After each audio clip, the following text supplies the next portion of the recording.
an NBA story. It's been too long since we talked about the NBA, and so I got to bring one back to you. It's one of my old staples, so we'll get to that. Tony Romo might be the most clairvoyant broadcaster in the lineup of current broadcasters. Alabama and Vanderbilt are going to be the SEC game of the week, which is the first time that Vanderbilt has been the SEC game of the week in a very, very long time. And has Bob Stoops started an epidemic among college coaches? All of those stories we will get to. But first, we should probably get to the story that I find the most intriguing, which is the fact that the running back position in the NFL, as we learned last night on Monday Night Football, not dead. Right? I mean, we've been writing the obituary of that position for years, and that it's not gone.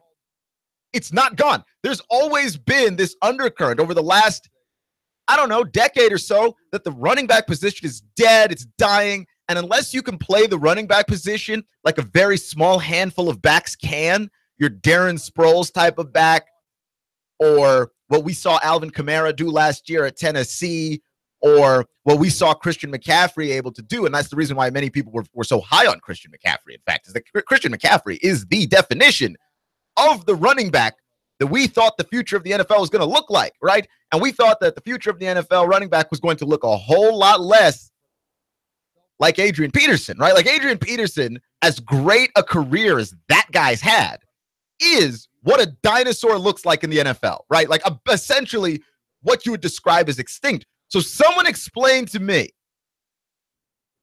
because maybe I'm not smart enough to get it, but someone explain to me how it is that last night, Dalvin Cook, playing on Adrian Peterson's old team, the team that let him go, presumably because he is the dinosaur that we make him out to be, and that position is extinct the way we've decided it is extinct. Explain to me how it is that Dalvin Cook on 22 carries racked up 127 yards, broke Adrian Peterson's rookie rushing record. Explain to me how it is a guy like Kareem Hunt comes into Kansas City 148 yards. Like on week 1 of the 2017 NFL season, the season where one would have presumed dead the running back position, you had not one, but 2 guys break the game 1 rushing record of one Adrian Peterson. Right? And Dalvin Cook to me is the most interesting because he did it on the team that Adrian Peterson was playing for, right? And if you don't want to like just have this drama beaten to death any further, Adrian Peterson now plays for the Saints, so he was on the other side of the side, like he was on the other sideline watching his old record just get torn up. Like, if that could not be bad enough for Adrian Peterson, who, by the way, does look like a dinosaur, but I feel like he's not a dinosaur because the position is extinct. We were definitely wrong about that. Dinosaur because he's old. He's old in running back years. And the thing is, we assumed that the position was the problem. Position's not the problem. And it's crazy to me how good Adrian Peterson has been in his career, right? That we would assume that Adrian Peterson, a running back after 30, even though that position essentially falls apart after 30, we would assume that Adrian Peterson was not the thing wrong with that equation. The entire position was, right? And I remember looking at all the draft experts going crazy when the Jaguars took Leonard Fournette with the number 4 overall pick, because how could you take a running back that high that only runs? Right? The stat line that we expect when we've seen running backs that have been drafted very high and they've been disappointing, and there's a number of them.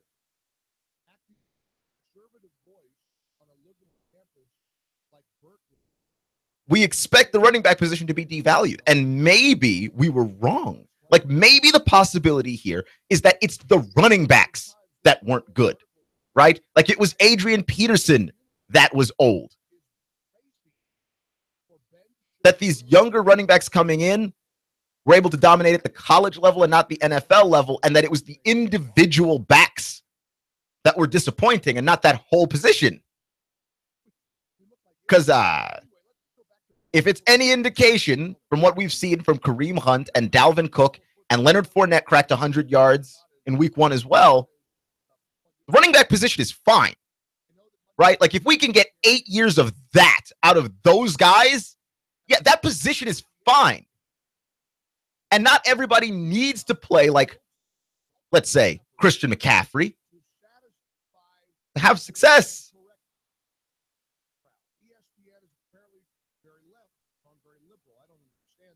Because, I mean, like, take a look at Christian McCaffrey even, right? Christian McCaffrey, the Panthers beat the 49ers 23-3 on Sunday. Christian McCaffrey, 13 carries for 47 yards. I mean, that's not horrible, I suppose, but when you draft a guy as high as the Panthers drafted Christian McCaffrey with the purposes in mind that you drafted him for, 13 carries for 47 yards, and then he's targeted for 7 passes, and he only goes 5 yards on those. It's a little bit of a disappointing number. And I do expect there to be an adjustment period for Christian McCaffrey. They are using that guy differently than any of these other backs are being used. But the thing is, I mean, the Vikings didn't have any problems targeting Dalvin Cook for passes. Right? No problems whatsoever. Didn't do very much with it. They threw 5 passes to him, and he only picked up 3 yards. But they weren't afraid to do it. And he was so productive running the football. And what I'm saying is the guy that doesn't really get targets, the guy that's not picking up passing yards through the air, like we saw Devontae Freeman with the Atlanta Falcons last year, like the running back position in the NFL for years, we have said, looks like what Devontae Freeman did last year with the Falcons, where Devontae Freeman will scorch you running up the middle, but he will also scorch you flexing out as a wide receiver. And the Falcons can go from 4 wide receivers to 5 wide receivers in a hurry. They just flex him out there, and you have to respect him like he is an actual receiver because his hands are that good. Like, we have expected the running back position to look like Devontae Freeman forever. And Devontae Freeman proved, like last season, why it is that we thought that. But we might need to rethink this whole running backs need to be able to do a bunch of multi-purpose stuff. Like, no, they don't. If you can pick up yards between the tackles, there's still value in that. It's just harder to do it, and it's so much easier to pass. But here's the thing. Everything in the NFL, and I would say even in life, like when you look at entertainment, when you look at fashion, when you look at architecture, everything in life is cyclical. There's no reason to believe that we weren't going to come back around to the running back eventually, right? Like you look at fashion and people, you think people dress ridiculously now, and then you go in a history book and you look at the 70s, and it's like, no, people are trying to mimic the 70s now. And it looks ridiculous because it doesn't look anything like the 2000s and the 90s and the 80s. Like you haven't seen it in 30 years, but it's coming back around. When you look at architecture, there's a lot of things that repeat that we see a lot of our buildings, right? Like the Capitol building, where our buildings mirror that of the ancient Greeks. I mean, it's all coming back around. Entertainment, right? That the typical good guy, bad guy story in movies, we've shifted away from that in a sort of way, like the Western, where the good guy clearly wore the white hat and the bad guy clearly wore the black hat, and you knew who the good guy was and you knew who the bad guy was. And then we start to shift to a place where maybe the good guy and the bad guy are a little bit more obscure. And then what's popular now? Superhero movies, where we clearly know who the good guy is and we clearly know who the bad guy is. Everything comes back around. So you look at the NFL, like how did we expect the running backs to not come back around, especially when you consider the fact that we are truly afraid of the future of the NFL quarterback position, right? Like, oh no, we can't find a good quarterback at all. And what I'm saying is this, maybe we were possibly wrong about quarterbacks and running backs. The fact of the matter is we thought that the running back position was devalued, and maybe it was that we just didn't have good running backs, right? Like how many products have come out of Alabama and we thought that guy's going to be amazing, and then that guy was just average or worse. Remember Trent Richardson? Yikes. And how many guys were that? Like a lot. We thought that guy was going to be the future. And then the quarterback position, like maybe we have put too much importance on the quarterback position, right? And the reason why we think the quarterback position is so important is because we see the teams that are successful, they have Aaron Rodgers and Tom Brady, and we think, well, you've got to have one of those. Except last night, Sam Bradford, who nobody would call an elite quarterback, looked superhuman. Now, albeit he was playing the Saints defense, and if you want to make an average quarterback look superhuman, definitely have them play the Saints. But he threw three touchdowns yesterday and threw for 346 yards.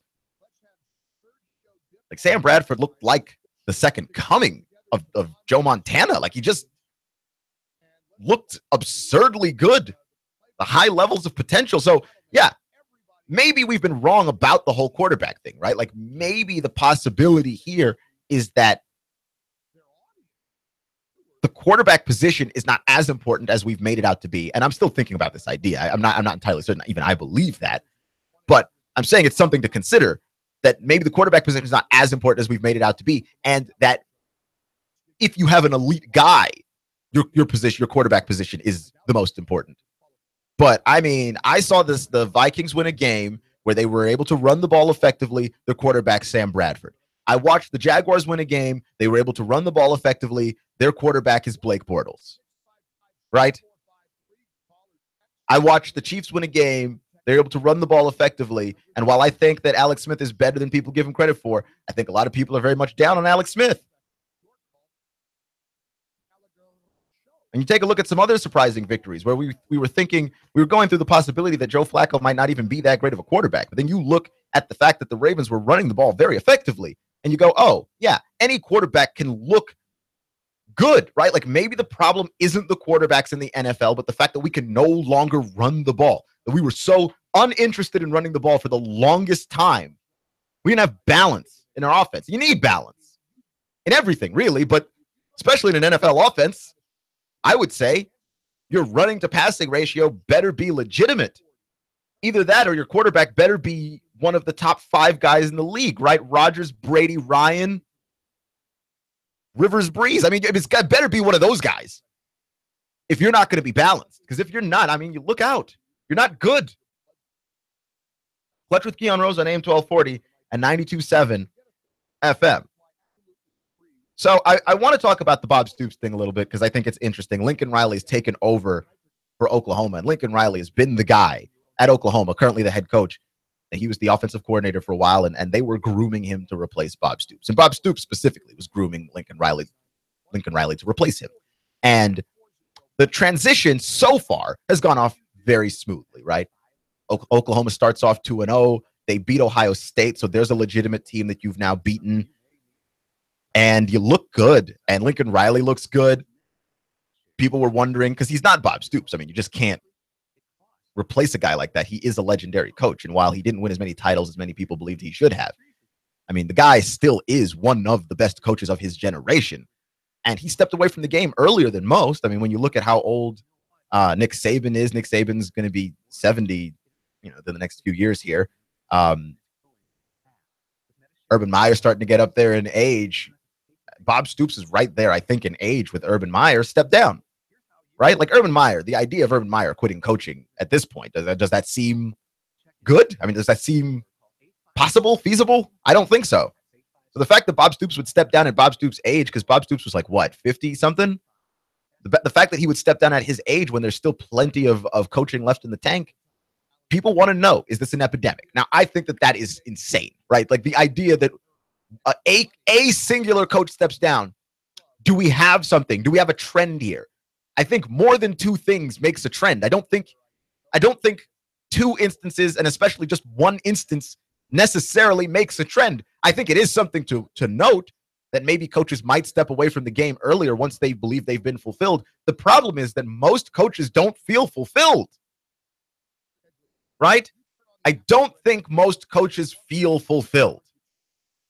That is the reason why they continue to coach until it is impossible for them to coach any longer, right? Like Joe Paterno coached until he died.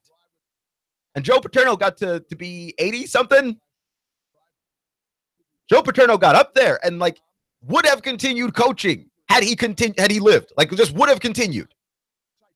There's no reason to believe that coaches get satisfied in that way. I think Bob Stoops is a very specific story. You've got to look at these stories individually, right? It's the same thing as the running back thing. You can't say the whole running back position is worthless. You have to look at individual backs and go, well, maybe these backs just aren't as good as they used to be. And if you get some really talented ones, you could have something. You really could. I think you got to take the coaching thing individually also and say, well, Bob Stoops specifically, his father died of a heart attack, and he continued to coach well into his 50s. And so Bob Stoops wanted to walk away from that specifically, right? Bob Stoops did not want to coach until he died. And he has the story, the anecdote of his dad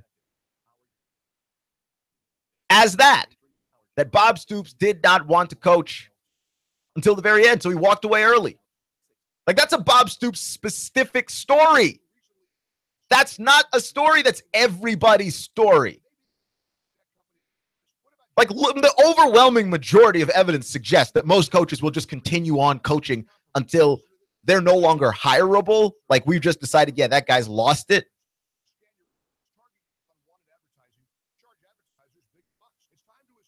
The same thing. So, there's absolutely no reason. There's absolutely no reason to believe this is an epidemic. And I will also go back to Christian McCaffrey and Leonard Fournette last year when people thought, well, here are these two guys and they're missing their bowl games at the end of the season. Oh boy, we've got an epidemic. Well, that's not an epidemic. I'm sorry. Two guys is not an epidemic. Two guys is two guys. Now, you see two guys every year for the next 3 years, you might want to worry a little bit. But even then, I would think that the number would have to increase beyond two guys. There's like 1 million bowl games. Two guys does not create an epidemic. I'm sorry. That's just the facts. Their stories are very individual. Leonard Fournette was nursing an injury, and just from the looks of Christian McCaffrey's strategy, Christian McCaffrey is the second running back, the second highest rated running back in the draft, and he's drafting off of Leonard Fournette, and it just seems like any decision that Leonard Fournette made, Christian McCaffrey also made. That's not an epidemic.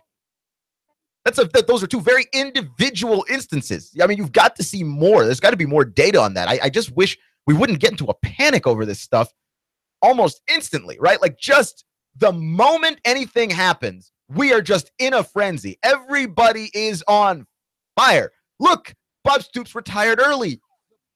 He did, because Bob Stoops has more coaching in him. Bob Stoops is not a guy, but also coaching is very stressful, right?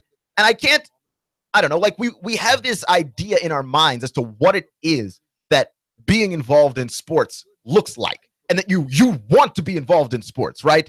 It's such a great privilege, and how could you walk away from it?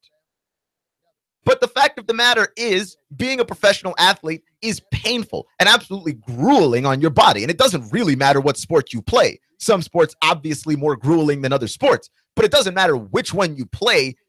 You're never the same when your career is over. And being a head coach of any team at any level is stressful in a way that unless you are a coach, you would not believe. Like, you wouldn't understand, right? I'm not a coach, but I've gotten the chance to interview coaches, right? Coach Hayden Clark of the Chattanooga Eagles, who coaches for the GDFL. And that man, whenever I interview him before game days, I mean, you can see the weight on him a little bit, right? Like, you've got a whole bunch of people depending on you, all of the decisions that you make. You might be criticized for decisions you make on game day, but trust me, all those little itty bitty decisions that you make during the week are no joke, and you have to make all of those decisions correctly. Trust me, head coach of anything, I don't envy that spot at all. And so we're going, well, football's so fun. How could you ever walk away from football? Like, that's the thing that perplexes us the most, right? We can understand why players would walk away from football. That thing hurts. But the coach, why would the coach walk away? Well, I mean, that job is stressful. That job is stressful. There are so many things you have to account for. And the thing that when you watch coaches that are very unsuccessful, like, what's the thing that's the most interesting thing about that? Like, what's the most creepy thing about that? It's the coach that always goes, you know what, I'm an offensive coach, so I'm just going to focus on my offense. I'm a defensive coach, so I'm going to focus on my defense. And it's like, no, that's not at all how you head coach. Head coaches have to delegate and make decisions before the game that impact the game.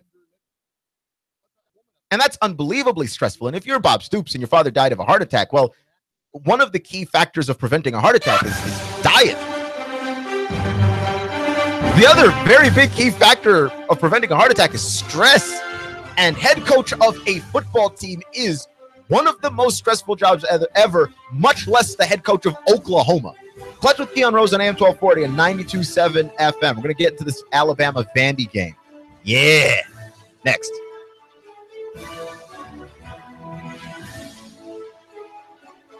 Three, two, one.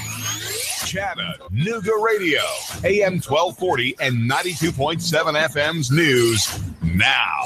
With heavy rain and high winds, the leadership at the Hamilton County School System decided to not open today. Hamilton County schools are closed, so are schools in Catoosa County. Many private schools also either on a delay or closed entirely. EPB reports that 4% of its customers were without power. That equates to about 1,200 people. They managed to keep 96% of their customers on with the smart grid and extra linemen they hired from out of state, keeping the system up and running. A tree falling on the W road caused extra problems for linemen. That's since been cleared, and they got the job done. A routine traffic stop that started because of a no-tag violation ended with a man dead and a trooper on administrative leave. Neighbors reported hearing sirens and gunshots. The sheriff's office is handling the investigation at the request of DA Neil Pinkston. Russell Stroud, Nooga Radio News Talk 92.7 now. In-depth traffic, news, and information. Mornings on Nooga Radio, AM 1240 and 92.7 FM. Broadcasting live to over 1 million souls in Chattanooga, the Tennessee Valley, and beyond on frequency modulation 92.7. Sean Hannity, 25,000 watts on digital FM 95.3 HD4. CBS Radio News, pulsing the earth with amplitude modulation on 1240. NASCAR, Bloomberg Markets, David Tulis, streaming strong at NoogaRadio.com. Live on YouTube and Facebook. Nooga Radio, News Talk 92.7, Chattanooga Radio.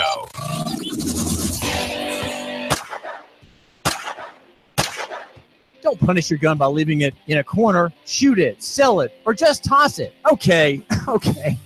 Don't toss it. Make money with it. Shooter Supply and Indoor Range, the hottest gun shop in town, finds buyers for your extra firearms. Put cash in your pocket today. Are ARs cluttering your closet? Rugers rusting in your rec room? Shooters Supply and Indoor Range in Hickson will take your firearm and put it on consignment. To you, that means no money out of your pocket with a small fee when the gun sells. Larry at Shooters has got an online store. He's licensed to ship anywhere. It's as if Shooter Supply were giving your billfold cover fire.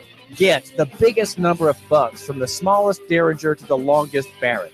Maximum price, shortest time. What a great deal. Shooters-range.com. Shooters-range.com. That's shooters-range.com. Check with Larry. When my brother and I opened our first Jets Pizza, we believed if we made the best pizza, customers would find us. So we made fresh dough each day, used fresh toppings, and premium mozzarella cheese. 300-plus stores later, we still do. Try Jet's famous 8-corner pizza with premium mozzarella cheese and one topping, now just $11.99 for a limited time only. Jet's Pizza, the best pizza in town. 3600 Hickson Pike. Life is short. Eat better pizza. Let's get Jets. Hi, this is Eric Pelton. Taxes, accounting, business advice. I've got a neat brochure, 12 ways to improve your business profits. Come on by for a free consultation and we'll give you a copy. EJ Pelton Company, 332-3339. I have the best steak selection in town. Name of the business is Don's Meat Shop, and I'm Donnie Raines. Just ask for Donnie. I make over 20 different types of sausages. Most of them are great for grilling. We have the best selection, best quality. We have the hard-to-find items. Don's Meat Shop. In this moment, who has your back? Do you know the name of your insurance agent? Does your agent know your name? Or would you call a 1-800 number that connects you with whom? Another state? Another country? Get a local independent insurance agent with Auto Owners Insurance. Someone you can call when bad stuff happens. In this moment, get an agent who will protect you in that moment. Let Goss Insurance in Chattanooga help you today. GossInsurance.wordpress.com. Goss, representing Auto Owners Insurance, the no problem people. GossInsurance.wordpress.com. Goss, representing Auto Owners Insurance, the no problem people.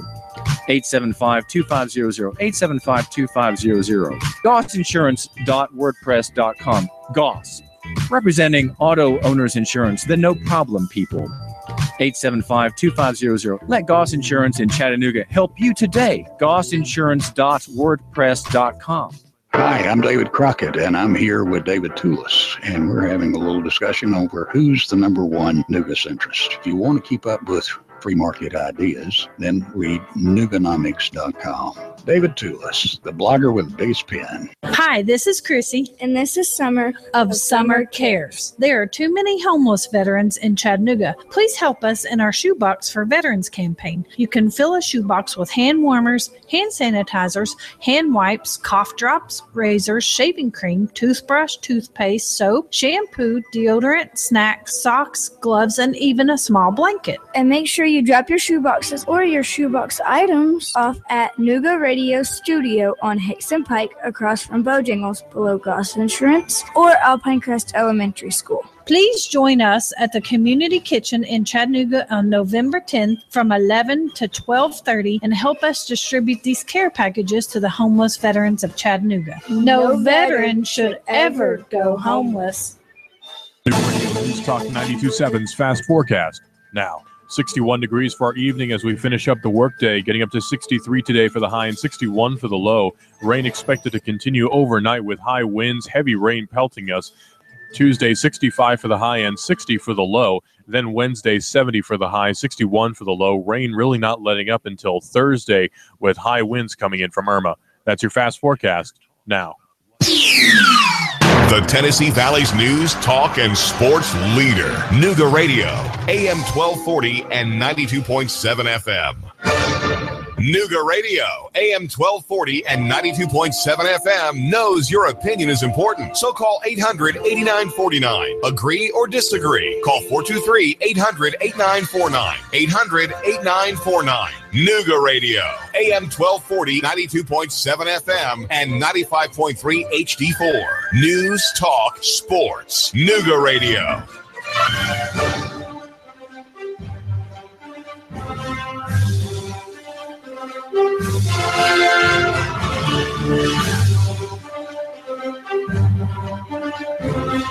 You're listening to AM 1240, 92.7 FM, Clutch with Keon Rose here on Nooga Radio, NoogaRadio.com.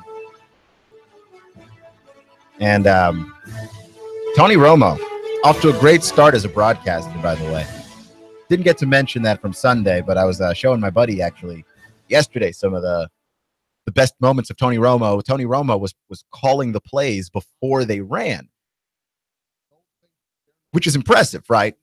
Which, by the way, tells you exactly how hard it is to be an NFL quarterback, by the way. The amount of information that those guys have to digest and then understand exactly what it is that's going on in front of their faces is huge.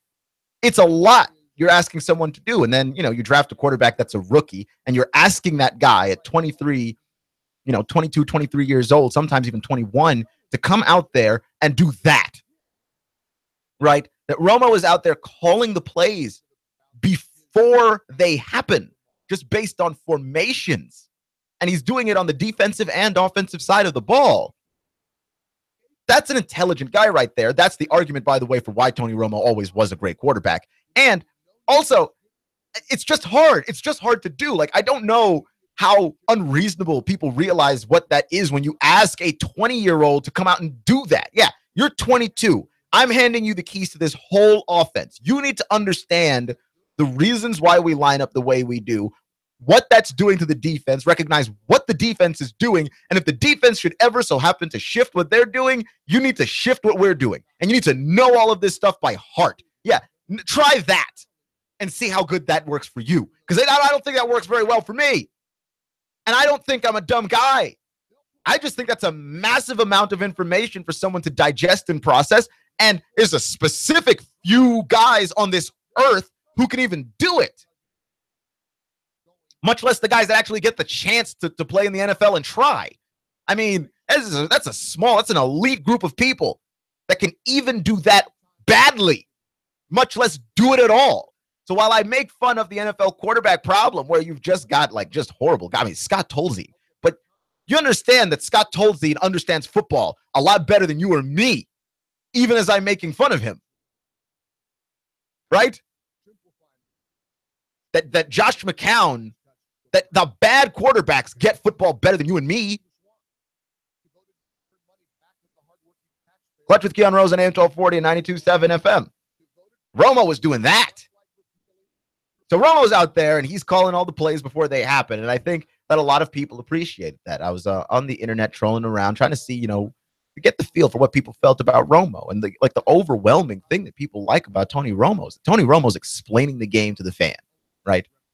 That Tony Romo is sitting there, and he is not just calling the plays before they happen, he's giving you the why of all these plays. And I think that NFL fans appreciate that you've got to treat people like they've got some intelligence. And I can't believe that Tony Romo is the first guy that ever wanted to do that. And I think Chris Collinsworth does a really good job of doing it too over at NBC. But Collinsworth will do it after the plays run, right? He's not calling it out before. But still, at this point, it's like Romo and Collinsworth, because I think there are plenty of former players explaining the game. Why has this not really been a thing until now? And I think it's because I think companies are afraid that if guys go out there and get complicated, you'll drive away the casual NFL fans. Now, I hope that's not the reason, because if it is, that's a stupid reason. That's a bad reason. And I'll tell you why. The casual NFL fan is who? Is someone who overwhelmingly understands the game of football a lot, okay? Like, this football is the most popular sport in our country by a country mile. Like, it's not close, football and the next sport, which could be basketball, could be baseball, right? It's probably basketball, right? It's probably the NBA. But if you count college and the NFL together, football is so much more popular than the next most popular sport. It's not funny.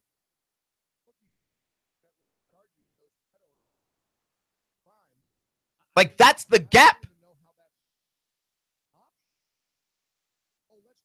And everyone understands the game. That's how popular the game is, okay? And football, by the way, confusing game. Right?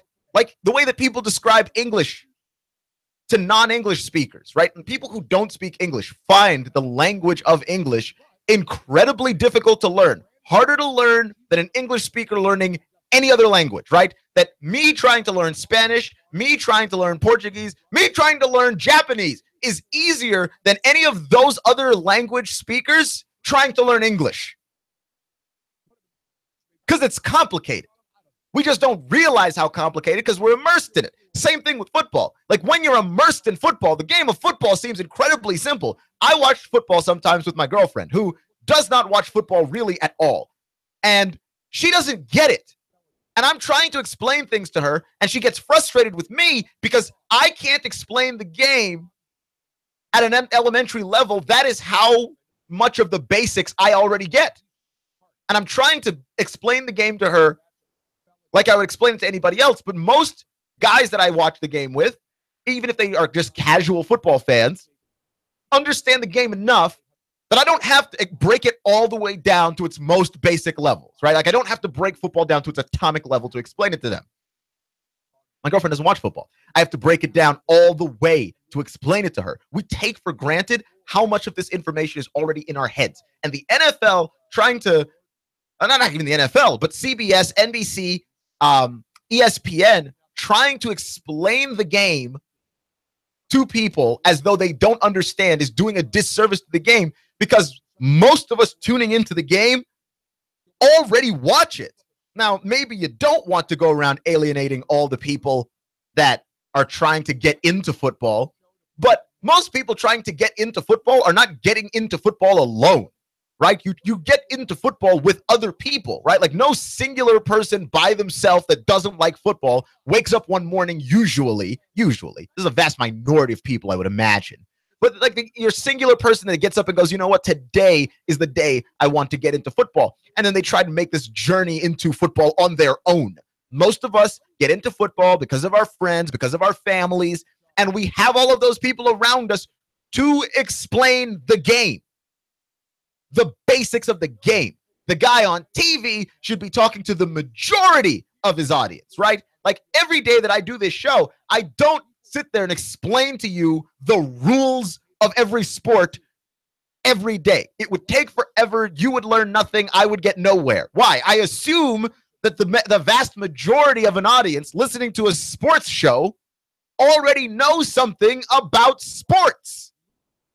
Why would you not assume that the vast majority of the people sitting down on a Sunday to watch football in a country where football has been the most popular sport for years know something about football? And there was one guy on Reddit that made a great comment that he does not want to hear and is very tired of hearing, that the reason why a defensive back got burnt, quote unquote, is because he missed his assignment, quote unquote. What does that mean?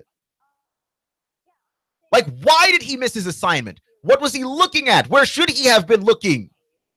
And I don't think we get that explanation enough. And the reason why people are very appreciative of Tony Romo right out of the gate is that Tony Romo, not a career broadcaster, and therefore does not have any of the ideas in his head that I think that career broadcasters might have, that his fresh perspective and his fresh set of eyes grant him the permission and grant him the ability to just show up and talk football. And we understand him, right? We don't understand why he knows what he knows, but we understand the language that he's speaking to us because we have all been watching football for years. We don't want your vague descriptions of the game.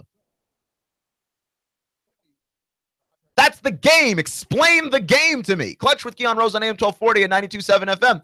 And like most NFL fans are not simpletons. They're very sophisticated football fans, right? I have I have more than a couple of friends at this point that are musicians, and the thing that always blows them away is when they meet a fairly sophisticated music fan, right? Like a person who is a fan of music that is able to understand the language of music, right? The terminology that musicians use to describe what it is that's happening, and can describe it beyond this song sounds happy and this song sounds sad, which is important too. But most people are that. Most people are not sophisticated music fans.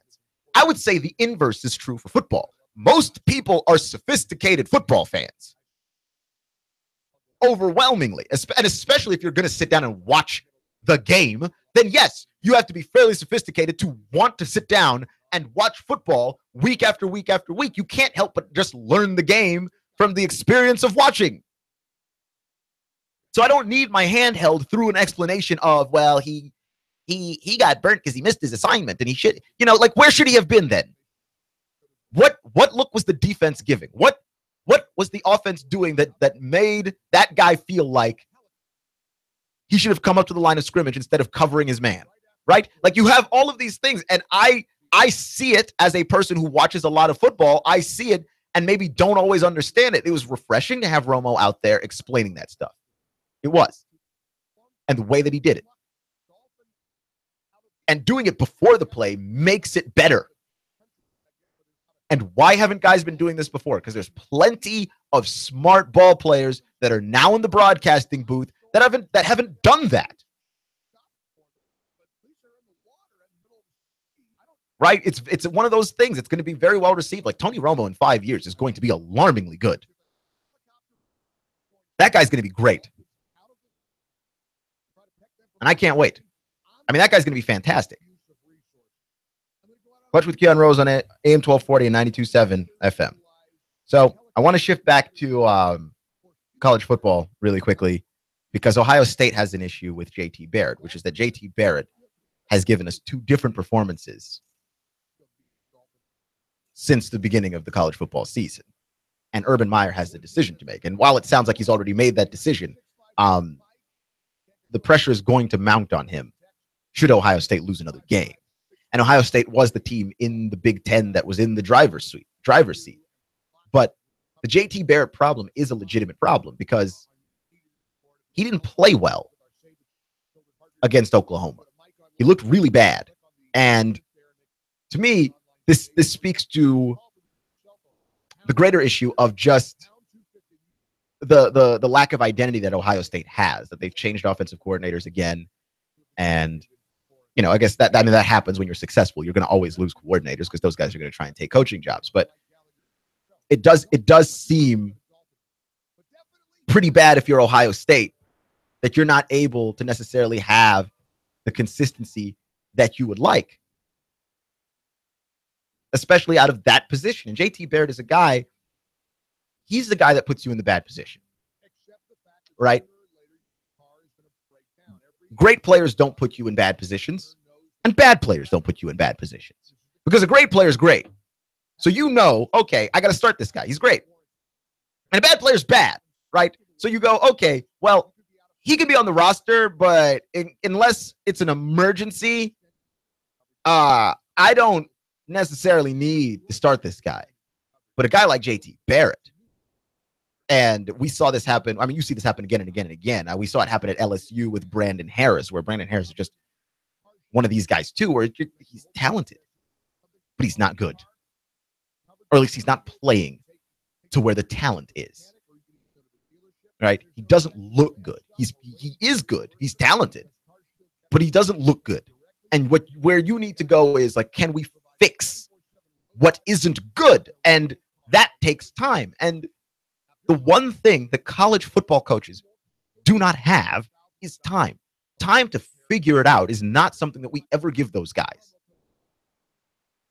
Right? Like, we're going into year 5 now with Butch Jones in Tennessee. And I've heard people call for the firing of this guy his entire time here. Time to figure it out is not something that people give to college football coaches, and it's not something that they have, especially when it's a guy like JT Barrett who's been there long enough that you should know what he is by now. But it's complicated, like figuring out whether or not a guy can play up to his potential week in and week out. And if he does play up to his potential, not even week in and week out, but just most of the time, how good are we versus how good are we with somebody else who maybe has a lower ceiling but is more consistent? That stuff is complex. It's not obvious what you should do with JT Barrett. And I'm seeing all of these articles being written. I think Tom Fornelli wrote one for CBS Sports, if I'm not mistaken, basically entitled something to the effect of Urban Meyer needs to sit JT Barrett. Oh, Barton Simmons of CBS Sports, my bad, wrote an article on why it's time for Ohio State to move on from JT Barrett. And I understand why on the outside you feel like that's an obvious choice, but it's not obvious. It's not at all obvious. The JT Barrett is incredibly talented, and we've seen what the best of JT Barrett looks like. And if you're a football coach and you're trying to win games, and you're trying to win games consistently and big, when you've seen the best of a guy on your roster, you need to understand whether or not that's something you want to pass up on, especially with quarterbacks, right? Because with quarterbacks, what do quarterbacks need more than anybody else? I feel like quarterbacks and wide receivers and kickers probably need this more than anybody else. And it's support, because you've got a situation where if you start doubting yourself, you will play poorly and you will sink your team. Absolutely. Right? And kickers need this because, I mean, we've seen what happens when kickers just can't get anything to go through the uprights. They fall apart, right? I mean, you look at a guy like Robert Aguayo, who played for the Buccaneers this past season, who's no longer a Tampa Bay Buccaneer because they cut him. I mean, Robert Aguayo did not miss kicks in college. They drafted him really high in Tampa Bay because he wasn't missing in college. I mean, you could laugh at them for taking a kicker high. If he had panned out, that wouldn't have been as funny. He was automatic in college and could not hit anything in the pros. And the more he missed, the worse it got, right? Because he just kept getting into his own head. You see that happen with kickers. You see that happen with quarterbacks. That I always remember the story that Kurt Warner tells about Eli Manning being a New York Giant. He was playing terribly with the Giants, if you remember. This is Kurt Warner before he went to the Cardinals and went to one last Super Bowl that he almost won. But Kurt Warner was playing terribly with the Giants. And so the Giants decided to make the move towards Eli Manning and move on from Kurt Warner. And Eli Manning goes out and has himself probably one of his worst games ever. And the Giants were about to switch Kurt Warner back and put him back in the game. And Kurt Warner said, "Don't you dare. Don't you dare. You put me back in this game, you will ruin that guy forever." Right? Like that's important. Quarterbacks need support. So if you're Urban Meyer needs to understand whether or not this is what JT Barrett's going to be this season before he decides to move on from him. Because once you do something like say to JT Barrett, get out of here, you can't start, you're not good. Understand, you can never use JT Barrett in the capacity of starting quarterback ever again. Like maybe JT Barrett is just psychologically a fortress, right? And he can take it. And if you pull JT Barrett, maybe that doesn't break him, but maybe it does. And maybe the guy that you replace JT Barrett with, and I don't know the depth chart of the Ohio State Buckeyes, but maybe the guy that you replace JT Barrett with isn't as good as JT Barrett. Well, now you have a situation where you have a guy who's not as good, and you've got JT Barrett, and you've ruined him. You have to be absolutely positive before you decide to move on from a quarterback like that. And Urban Meyer seems to be taking this situation a little bit more seriously than a lot of columnists are, because, of course, it's his job at stake and not theirs. I'm not going to criticize Urban Meyer for saying that JT Barrett is his quarterback and that he is not moving on from that guy. I get it. I 100% understand. You cannot crush the psyche of your starting quarterback if you ever want that guy to be your starting quarterback again. Maybe he's got the mental toughness and the mental fortitude to take it, but most of us don't. Right? This is, by the way, not at all a criticism of JT Barrett. Right? I'm not calling JT Barrett weak. Most of us don't. Right? I remember one time here at this station, I made a mistake and I got suspended. And that messes with your head, man. It messes with your head. Now, this isn't that kind of job. Like, I don't need the same level of confidence and precision that it takes to be a quarterback to do this job, right? Like, this job's hard, but it's not that hard. This job's tough, but it's not that tough. So I'm not at all saying that, but I'm saying that I understand the feeling of, wow, your confidence just gets wrecked. Most people can't handle it. You understand? Most people cannot.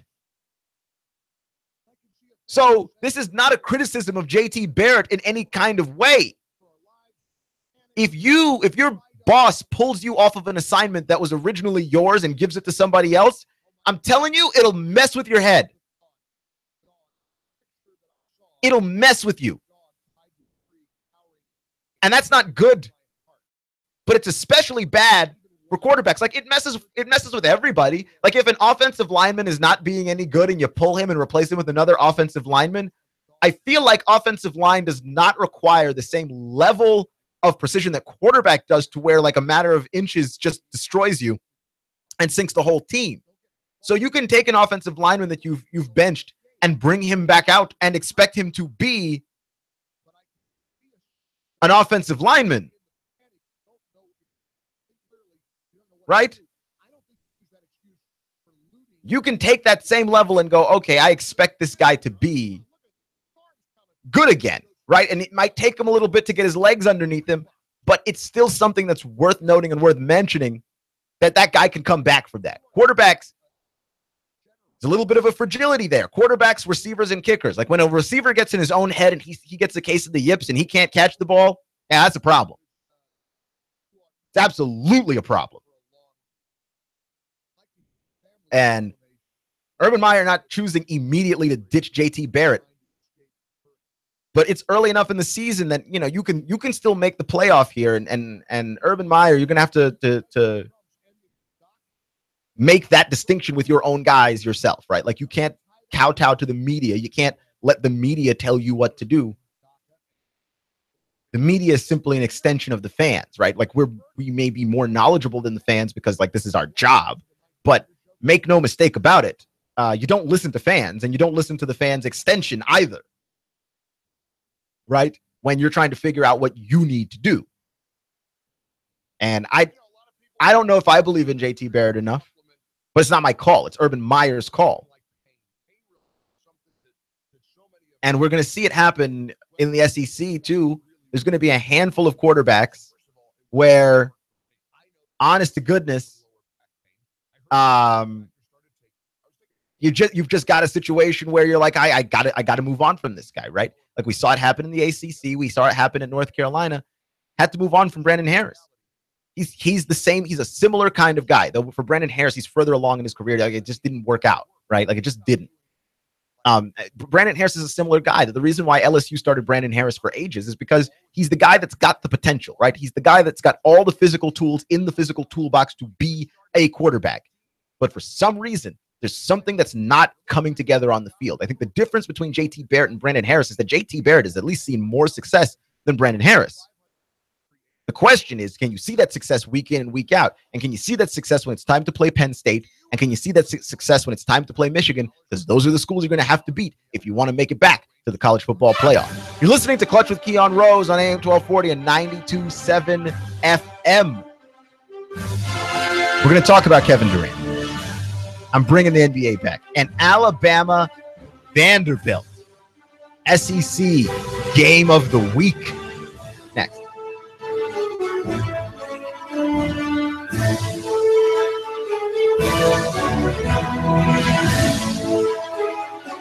In-depth traffic, news, and information. Mornings on Nooga Radio, AM 1240 and 92.7 FM. You've been in a wreck. 756-6400. You've been wrongfully fired. 756-6400. A turkey is suing you out of the blue. 756-6400. Confused about a business startup? 756-6400. That's the number for you. 756-6400. Right here, right now, Chattanooga. Call now. Top flight legal help awaits. Get biz advice now. Representation to fight for your right. What are you waiting for? That's 756-6400. Don't sit on your rights. You've got remedies. Turn your tragedy into cash. You've got the solution from estate planning all the way to probate. Act now. Top attorneys in Chattanooga are waiting to help you get relief. Act now. No out of pocket. You don't pay a dime until we win. So win with us.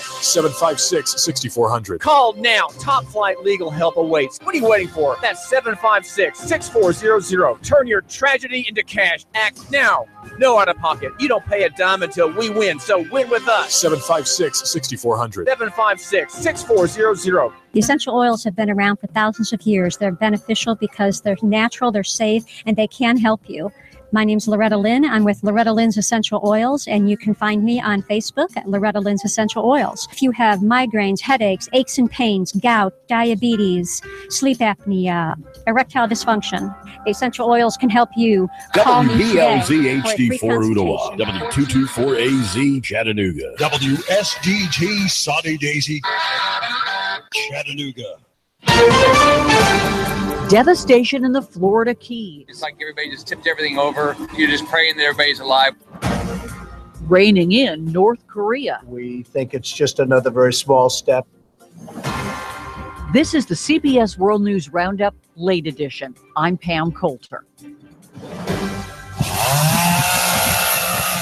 Amid the prayers, a nun in full habit helping to clear the hurricane debris in Florida today. In the Keys, CBS's Elaine Quijano. It is miles of destruction. House after house, block after block, roofs torn off. Boats on the road and RVs mangled in trees. Residents in Isla Mirada who didn't evacuate came out to look at the damage. This was a big part of my life. For 15 years I've lived here, and it's just, in one moment it's gone. Citing safety concerns, officials are only allowing residents who evacuated to return just 33 miles in. The cleanup is underway in Jacksonville, where there were hundreds of water rescues yesterday. CBS's Mola Lengi is Water there. is still blocking a lot of the streets, but city officials are allowing residents and business owners to get back in and tackle the cleanup. Shauna Austin spent the morning getting the water out of the dry cleaners where she works. We had sandbags out and everything, but that didn't do anything. Millions are without power, and Florida Power and Light's Rob Gould says getting the lights and air conditioning back on will take time. As far as the west coast of Florida, if you will, we expect to have all of our customers essentially restored or be essentially restored by Friday, September 22nd. Major airports in Florida have reopened with a limited number of flights, with many people still stranded. No luggage, no food. We have 5 days without taking a bath. In Houston, life is still not back to normal for Harvey victims. CBS's Omar Villafranca. People like Mike Gregg are still digging through the debris. 2 feet of water soaked everything, including the family piano. It was, to my wife, something that was very valuable to her. 5,000 are still sleeping in Red Cross shelters. Overall, some 223,000 people have applied for federal Harvey assistance, with $305 million already approved. Less than 24 hours after the UN approved new sanctions on North Korea, President Trump suggested it was not enough to rein in Pyongyang's nuclear program. Those sanctions are nothing compared to what ultimately will have to happen. He'll attend the UN General Assembly session next week. On Wall Street today, the Dow was up 61 points and NASDAQ gained 22. Hi, I'm Jay Farner, CEO of Quicken Loans. If you're in the market to buy a home right now, you know how challenging it is out there. You're competing against cash buyers, so it's critical that you work with a reputable, established mortgage company like Quicken Loans. By getting pre-approved with us, sellers will know that you're serious and ready to close when you make that offer. Here's one more way to get the home you want. You could buy a $150,000 home with as little as $1,500 down with our 1% down payment option. The rate today on a 30-year fixed-rate mortgage is 3.99%, APR 4.61%. For 7 years in a row now, J.D. Power has ranked Quicken Loans highest in the nation for customer satisfaction for primary mortgage origination. And for the 4th year in a row, they've also ranked us highest in the nation for mortgage servicing. Call us today at 800-QUICKEN or go to QuickenLoans.com. That's 800-QUICKEN. For J.D. Power award information, visit jdpower.com. Call for cost information and conditions. Equal housing lender. Licensed in all 50 states. NMLSConsumerAccess.org, number 3030. No federal charges will be filed against the Baltimore police officers involved in the death of Freddie Gray 2 years ago. CBS's Steve Dorsey has more. DOJ's decision isn't a surprise. State prosecutors were unsuccessful in convicting any of the 5 officers. They still face public disciplinary hearings, however, expected to begin next month. The Baltimore Police Department is still under federal civil rights investigation that's prompted reforms. Gay rights activist Edith Windsor, whose landmark Supreme Court case struck down the Defense of Marriage Act, has died at age 88. CBS News senior legal analyst Andrew Cohn. She filed the lawsuit not because she wanted to be a cultural icon or the named plaintiff in an historic lawsuit, not because of the headlines, but because she wanted a tax refund, and the laws at the time refused to recognize her same-sex marriage. 2 years after the Windsor decision, the High Court legalized gay marriage nationwide. You're listening to the CBS World. In-depth traffic, news, and information. Mornings on Nooga Radio, AM 1240 and 92.7 FM. 3, 2, 1. Chattanooga Radio, AM 1240 and 92.7 FM's news now. With heavy rain and high winds, the leadership at the Hamilton County school system decided to not open today. Hamilton County schools are closed, so are schools in Catoosa County. Many private schools also either on a delay or closed entirely. EPB reports that 4% of its customers were without power. That equates to about 1,200 people. They managed to keep 96% of their customers on with the smart grid and extra linemen they hired from out of state, keeping the system up and running. A tree falling on the W road caused extra problems for linemen. That's since been cleared, and they got the job done.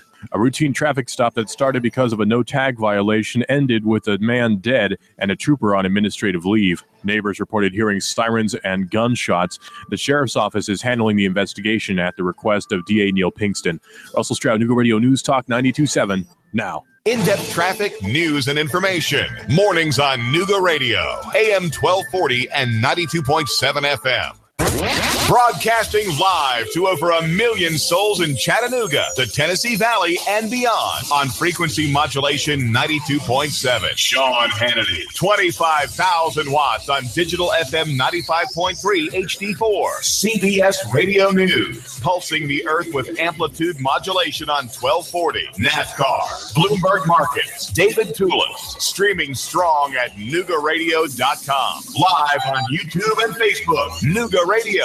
News Talk 92.7. Chattanooga Radio.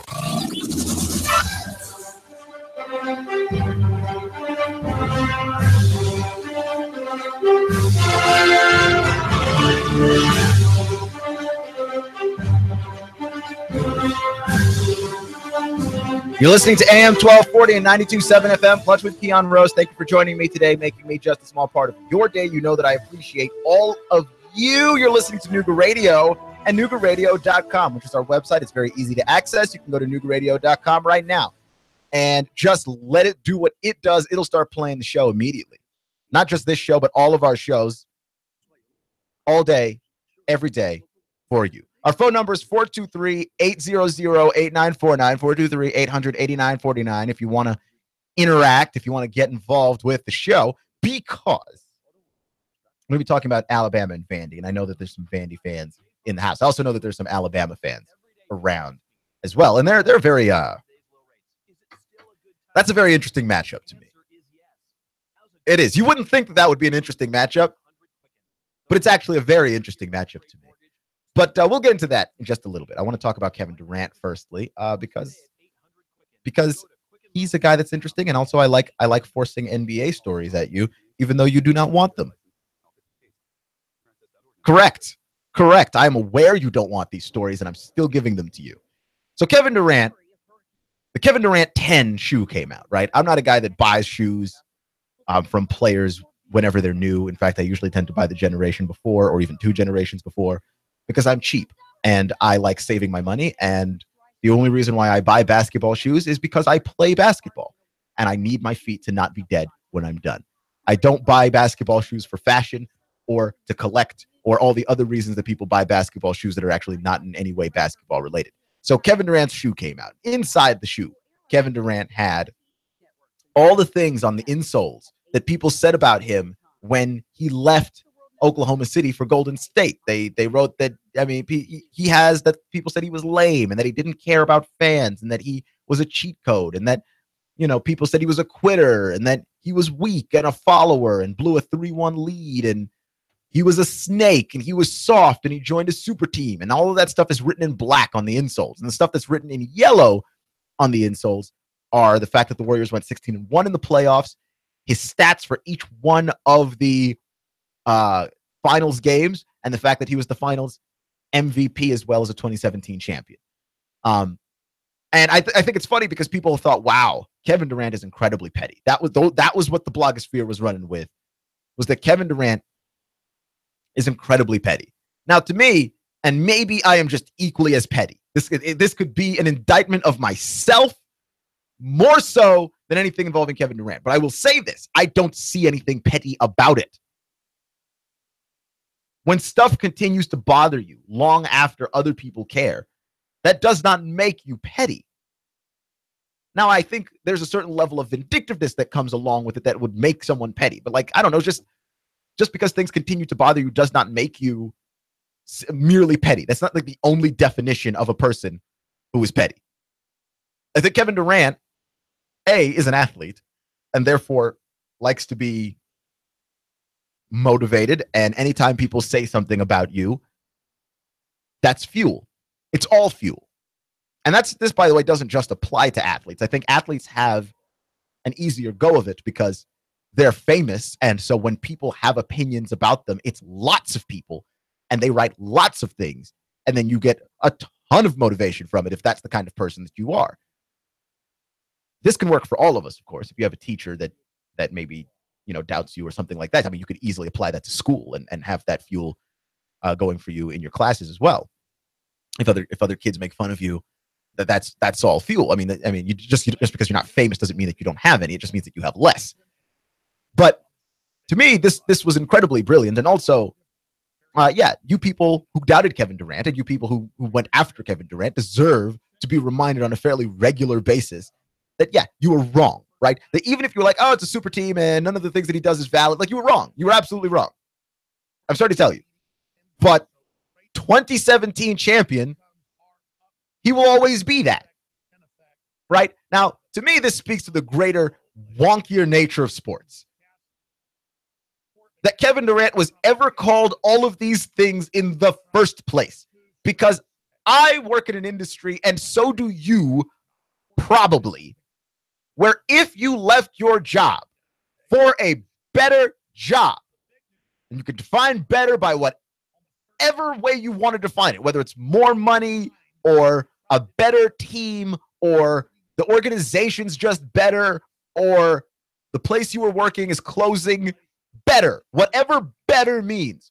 whenever you notice that someone in your life has gone on to a better job, you commend that person. And when you have gone on to a better job, don't your friends and family congratulate you? Kevin Durant got to a better job because I don't know, first off, that I don't believe anyway that playing with Russell Westbrook can be incredible amounts of fun, right? I mean, the guy is just super intense, and when things go wrong and it's your fault, I can't imagine that Russell Westbrook's the guy that just lets you off the hook, right? And how are you even supposed to talk to a guy that intense when things go wrong and it's his fault? Right? There's a certain level of just absolutely tough that playing in a situation like Oklahoma City must have been. And also, I mean, that team has no offense that you can discern. I'm sorry. Like there's no structure to what you would call that offense. Right? Russell Westbrook, I think, in large part, got a triple-double, an average of triple-double, because there's no structure to that offense. Like the structure is Russell Westbrook. He just goes out there and out-athletes everybody, and that's that. I mean, it's incredible. He's incredible, but also that can't be fun to play in. There's no structure in the offense. Listen, and I say this to people all the time because basketball is the one sport that many of us have the opportunity to play, right? We may not all have the opportunity to play it at a very high level. I never played basketball at a very high level. My basketball career ended in high school when I did not even make the team. So trust me, like we don't all get to play it at a very high level. But I will say this. You go play basketball. I play pickup ball every weekend. You go play basketball. The guy that plays like Russell Westbrook, you don't want to be on that guy's team. I promise. You don't want to be on that guy's team. The guy that plays like Westbrook, no. Like the guy that's only interested in scoring. Now, it's fun to play with the guy that can score whenever. But it's no fun to play with the guy that has to score whenever. Right? Like there's a difference there. Russell Westbrook is the guy that has to score whenever. And in this particular case, Russell Westbrook's the guy that has to get a triple-double. Like he's the guy that has to score, has to rebound, and has to steal. I mean, it's insane. And he has to get the assist. Like he just has to. That's not fun. I don't care who you are. You could be Kevin Durant or me. That's not fun. Now, you go to the Golden State when you play on a team like that, where the ball's moving around and it's bouncing from everybody and the open guy is the guy that gets to take the shot. That's fun. And that's fun no matter what level of basketball you play. Doesn't matter if it's the NBA, college, high school, middle school, pickup ball, wherever. You and four friends. When the ball's moving around and the open guy gets to take the shot and you're winning, and that's fun. And that's a better job. By every metric, that's a better job.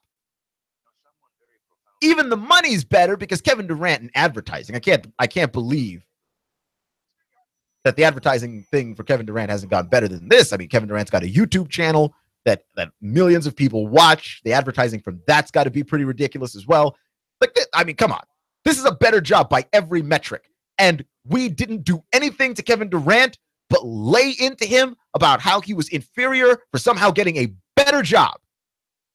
Because the opportunity was presented to him and he took it. Well, I'll tell you this, because human beings are like this. If you present us with a better alternative, we will take the better alternative 100% of the time, right? And by better alternative, I mean an alternative that is better in the ways that you want, right? Because a better alternative might be, well, I have an opportunity to go to a better job, but that means that I might have to move my family, move my kids to a different school. I'm saying if you didn't have to do that, right? Like if the better job was better in every sense of the word better, like your kids didn't have to move schools, but the job paid more and you had more responsibilities and you felt more fulfilled and you were working with better coworkers. If the job were better, I'd give you a handshake. I'd give you a high five. I'd pat you on the back and say, hey, good job. You got to something better. Nah, we didn't do that to Kevin Durant. And that's crazy to me. That's absolutely insane. Like the reason why all of this is happening is because Kevin Durant went from a job to a better job, he got called a cheater. What? He got called a traitor. He got called undeserving. He got called an arrogant person. There's another word there, but he got called he got called a snake because he took a better job. Right? I mean, look, that's the way America works. And I mean, you could be like, well, he went to the team that beat his team. Well, okay. How about this? I work in radio. If I go to a radio station and work at a radio station that's bigger than this one and has more money than this one, say I can find my way all the way up to Fox Sports 1, right? The national stage. To this and other programming, right? Like, but you're always moving. If you move inside of an industry to a competitor, what are you even saying? Doesn't make any sense what you're saying. You got a better job. How is that a problem? How is that in any way a problem? Clutch with Keon Rose on AM 1240, 92.7 FM. I just don't understand. So Alabama and Vanderbilt are the SEC games, or is the SEC game of the week, and it's been a long, long time since that happened, right? Since that was the SEC game of the week, Alabama, of course, has historically just dominated the matchup between them and Vanderbilt, and it's pretty lopsided, right? Like Alabama's won like 71 of those games, Vanderbilt's won like 50 something. Vanderbilt's biggest string of wins against Alabama came in the 1910s. Like, it's been a really, really long time since you could legitimately go into an Alabama Vanderbilt game and feel like you knew that game was up for grabs. It's not up for grabs, right? Alabama's going to win this game. But the question is, how is Alabama going to win this game? Because I don't know that Alabama shows up against Vanderbilt and just steamrolls them.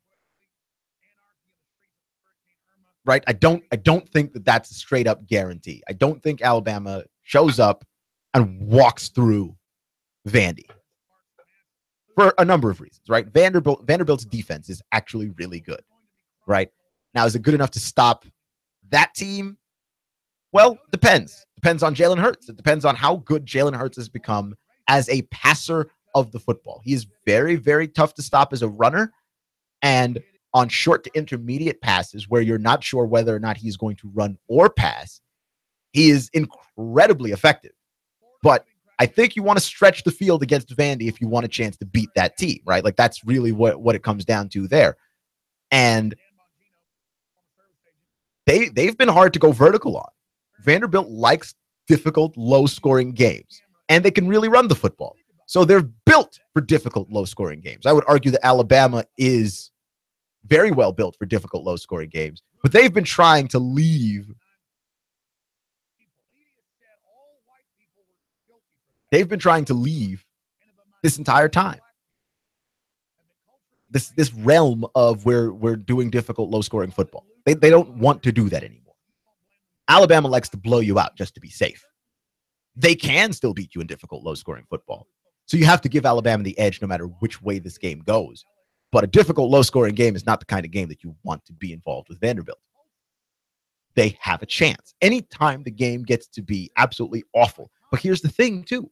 Vanderbilt can kind of move the ball.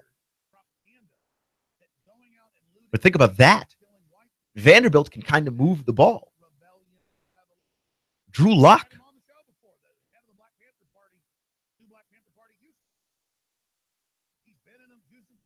Really effective.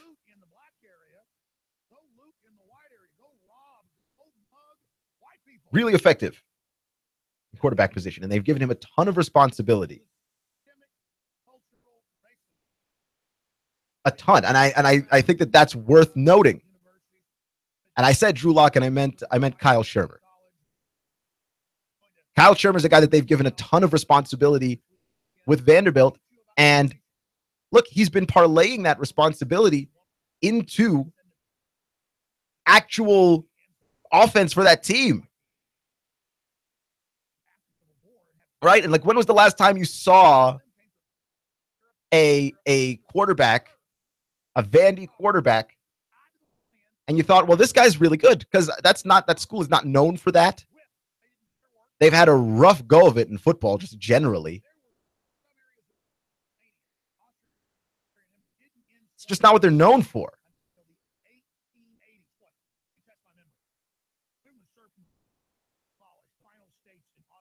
Not at all what they're known for. And he's done a really good job of making sure that they can put it in the end zone, right? It's hard, I think, at Vanderbilt anyway, to go ahead and field a very complete team.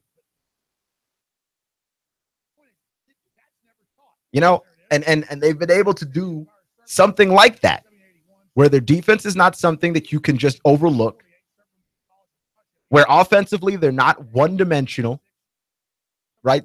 Multi-dimensional squad. They can run the ball a little bit. They can throw the ball a little bit.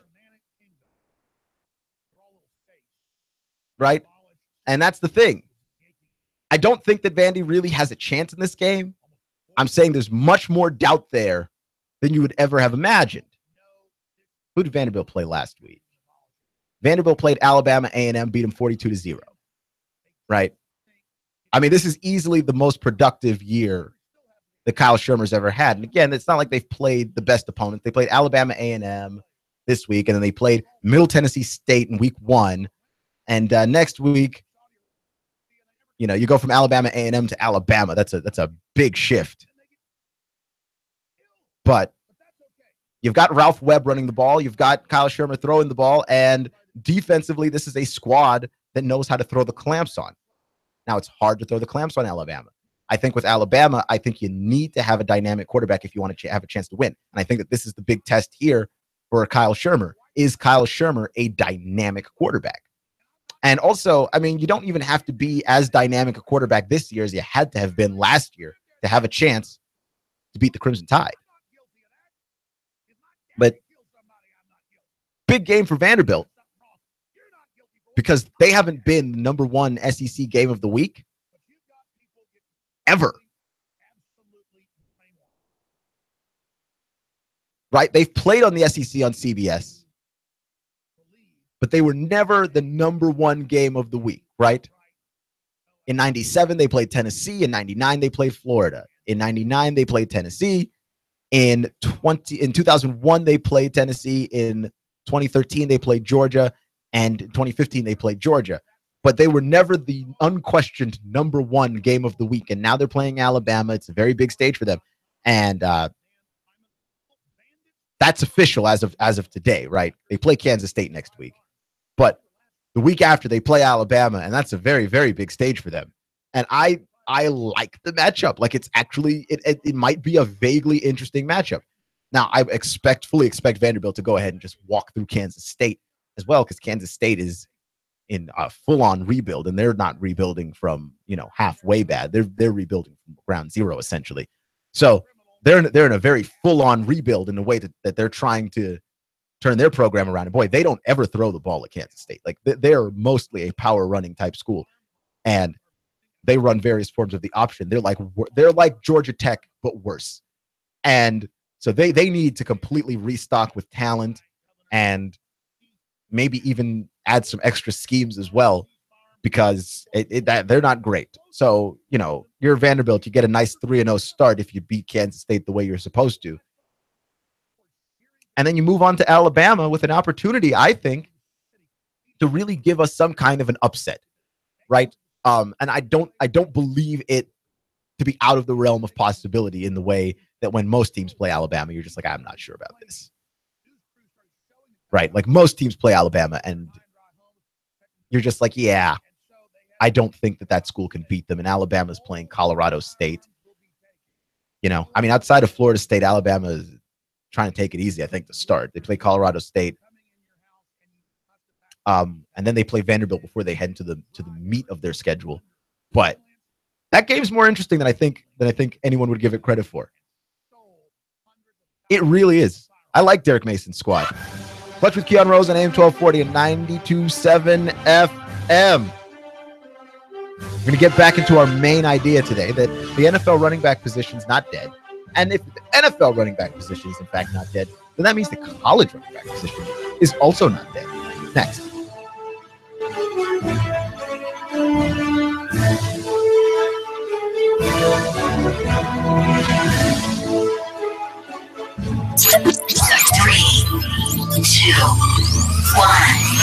Chattanooga Radio, AM 1240 and 92.7 FM's news now. With heavy rain and high winds, the leadership at the Hamilton County School System decided to not open today. Hamilton County schools are closed, so are schools in Catoosa County. Many private schools also either on a delay or closed entirely. EPB reports that 4% of its customers were without power. That equates to about 1,200 people.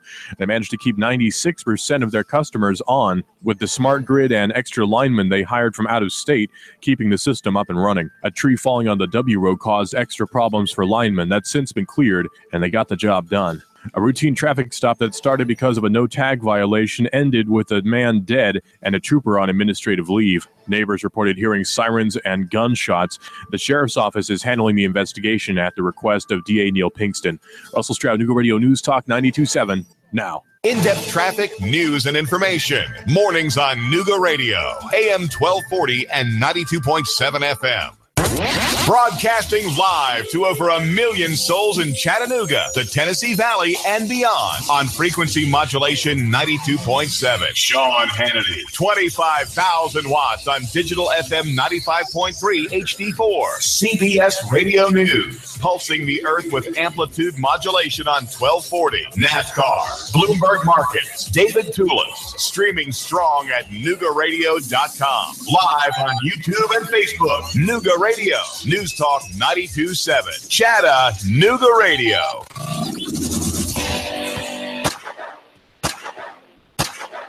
Don't punish your gun by leaving it in a corner. Shoot it, sell it, or just toss it. Okay. Don't toss it. Make money with it. Shooter Supply and Indoor Range, the hottest gun shop in town. Finds buyers for your extra firearms. Put cash in your pocket today. Are ARs cluttering your closet?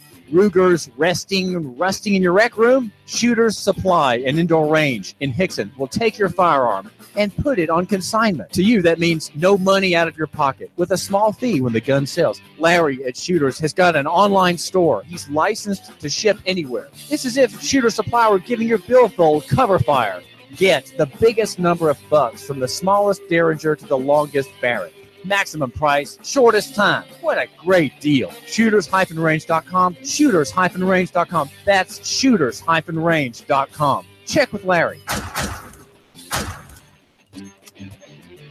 When my brother and I opened the first Jets Pizza, we believed if we made the best pizza, customers would find us. So we made fresh dough each day, used fresh toppings, and premium mozzarella cheese. 300-plus stores later, we still do. Try Jet's famous 8-corner pizza with premium mozzarella cheese and one topping, now just $11.99 for a limited time only. Jet's Pizza, the best pizza in town. 3600 Hickson Pike. Life is short. Eat better pizza. Let's get Jets. Hi, this is Eric Pelton. Taxes, accounting, business advice. I've got a neat brochure, 12 ways to improve your business profits. Come on by for a free consultation and we'll give you a copy. E.J. Pelton Company, 332-3339. I have the best steak selection in town. Name of the business is Don's Meat Shop, and I'm Donnie Raines. Just ask for Donnie. I make over 20 different types of sausages. Most of them are great for grilling. We have the best selection, best quality. We have the hard-to-find items. Don's Meat Shop. In this moment, who has your back? Do you know the name of your insurance agent? Does your agent know your name? Or would you call a 1-800 number that connects you with whom? Another state? Another country? Get a local independent insurance agent with Auto Owners Insurance. Someone you can call when bad stuff happens. In this moment, get an agent who will protect you in that moment. Let Goss Insurance in Chattanooga help you today. GossInsurance.wordpress.com. Goss, representing Auto Owners Insurance, the no problem people. GossInsurance.wordpress.com. Goss, representing Auto Owners Insurance, the no problem people. 875-2500, 875-2500. GossInsurance.wordpress.com. Goss, representing auto owners insurance, the no problem people. 875-2500. Let Goss Insurance in Chattanooga help you today. GossInsurance.wordpress.com. Hi, I'm David Crockett, and I'm here with David Tulis, and we're having a little discussion over who's the number one Nooga centrist. If you want to keep up with free market ideas, then read Nooganomics.com. David Tulis, the blogger with the biggest pen. Hi, this is Chrissy. And this is Summer of Summer Cares. There are too many homeless veterans in Chattanooga. Please help us in our Shoebox for Veterans campaign. You can fill a shoebox with hand warmers, hand sanitizers, hand wipes, cough drops, razors, shaving cream, toothbrush, toothpaste, soap, shampoo, deodorant, snacks, socks, gloves, and even a small blanket. And make sure you drop your shoeboxes or your shoebox items off at Nooga Radio Studio on Hickson Pike across from Bojangles below Goss Insurance or Alpine Crest Elementary School. Please join us at the Community Kitchen in Chattanooga on November 10th from 11 to 12:30 and help us distribute these care packages to the homeless veterans of Chattanooga. No veteran should ever go homeless. News Talk 92.7's Fast Forecast. Now, 61 degrees for our evening as we finish up the workday, getting up to 63 today for the high and 61 for the low. Rain expected to continue overnight with high winds, heavy rain pelting us.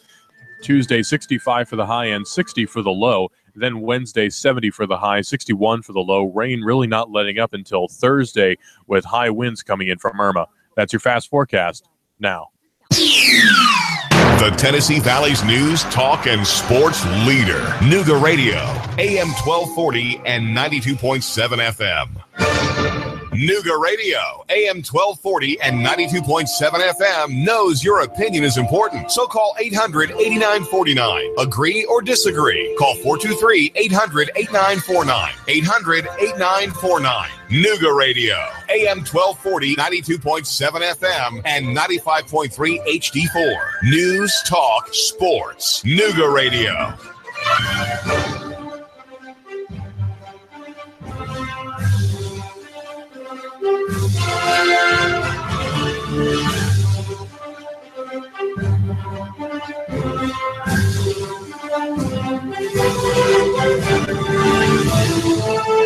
So some quotes find themselves very easily as bulletin board material. You're listening to Clutch with Keon Rose here on AM 1240 and 92.7 FM. And Clemson and Louisville play each other in these, Southern ACC team matchups. And this is a good matchup to me. This is a very good matchup because I want to see Louisville get tested against Clemson and Clemson be tested against Louisville. These are two schools that the way that Louisville played down the stretch, I want to know how legitimate this school is. They've played very well to start the season. I mean, they beat North Carolina something special last week.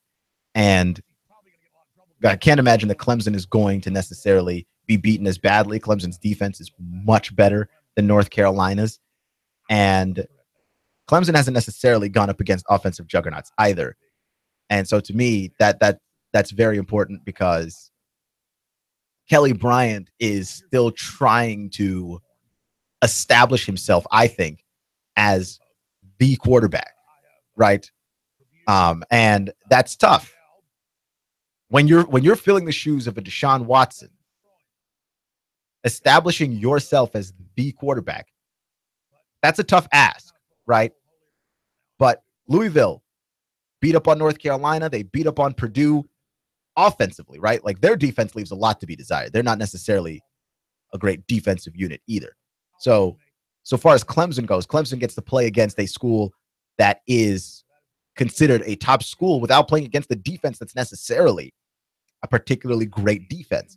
And it's going to be, to me, some kind of a shootout. Now, Clemson, they played Kent State to start the season, and then they played Auburn, and they beat them in a low-scoring affair. Clemson's defense is really good.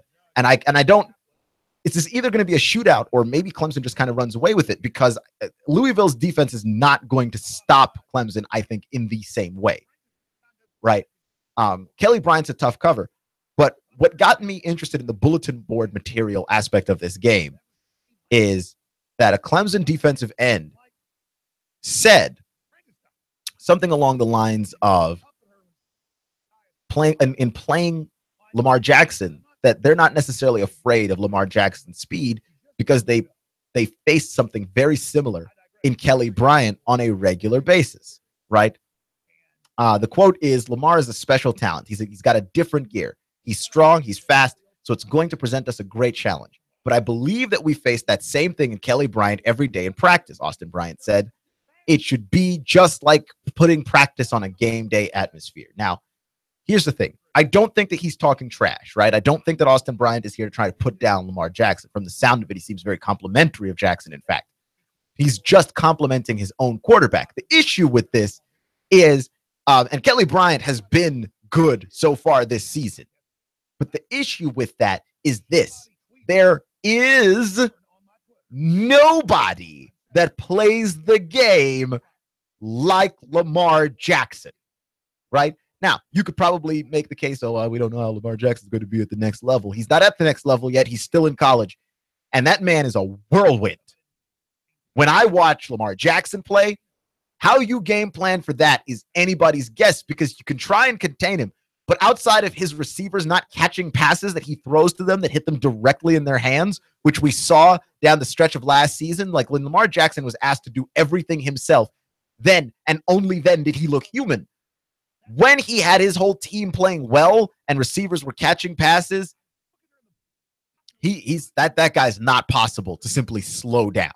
And Kelly Bryant is fast, but Lamar Jackson is elusive. And I feel Lamar Jackson, when I try and figure out an athlete comparison for him, like the athlete comparison that I make for Lamar Jackson, so far as anybody that I can compare him to is Floyd Mayweather. And with Mayweather, I'm talking about Mayweather in the ring. Like, Mayweather is a ghost, okay? When Mayweather decides that he doesn't want you to touch him, you don't. You don't. And Lamar Jackson running upfield is in a similar vein.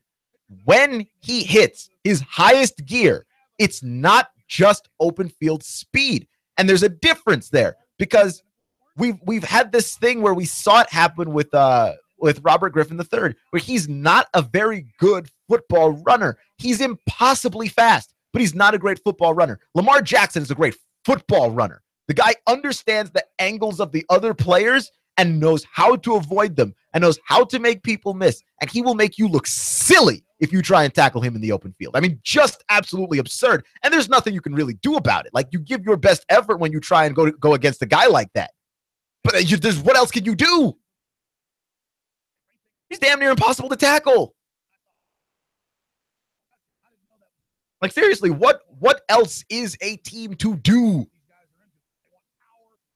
Because I'm not sure. Right? Like, I am not entirely certain.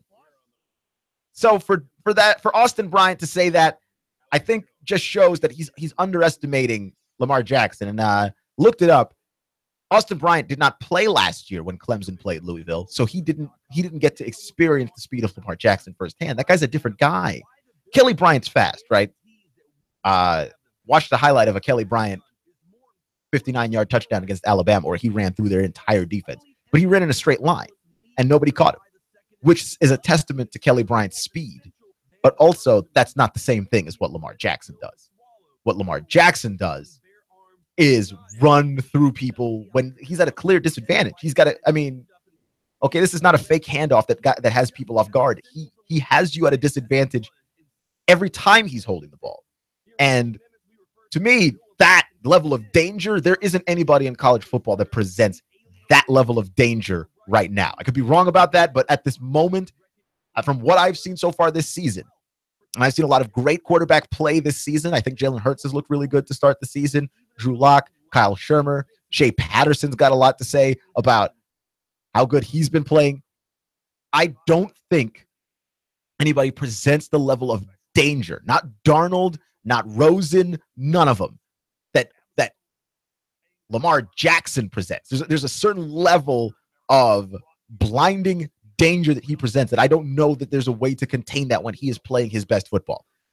Clutch with Keon Rose on AM 1240 and 92.7 FM. So I wanted to talk about the running back position in the NFL. Talked about it in the first segment because I think we might have been wrong about the running back position and how it's dead, right? Which we have concluded for ages and ages ago. You talk to people about running backs, and we could take a running back high in the draft, and well, maybe you shouldn't do that. And we've seen guys taken highly in the draft as running backs and maybe not pan out. Trent Richardson got taken really high by the Browns a few years back, and Mark Ingram, who was really good at Alabama and plays for the Saints. Look, Mark Ingram's good, but you do that draft all over again. Maybe you don't take Mark Ingram in the same spot. I think maybe you take him lower. And he's really good, but he's not great. He's not that transcendent back. And I think that there was an idea that maybe we don't have transcendent running backs anymore, right? Because that position has been so devalued.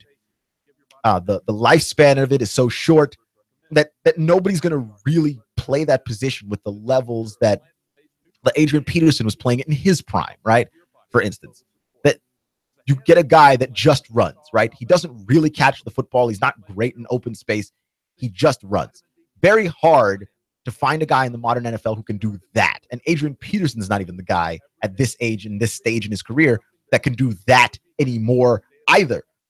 But maybe we were wrong about that because we had 3 rookies in week 1 of the NFL season crack 100 yards. You had Leonard Fournette, you had Kareem Hunt, and you had Dalvin Cook up in Minnesota. And to me, that speaks to how great all of those guys are because we knew all of those guys were going to be great.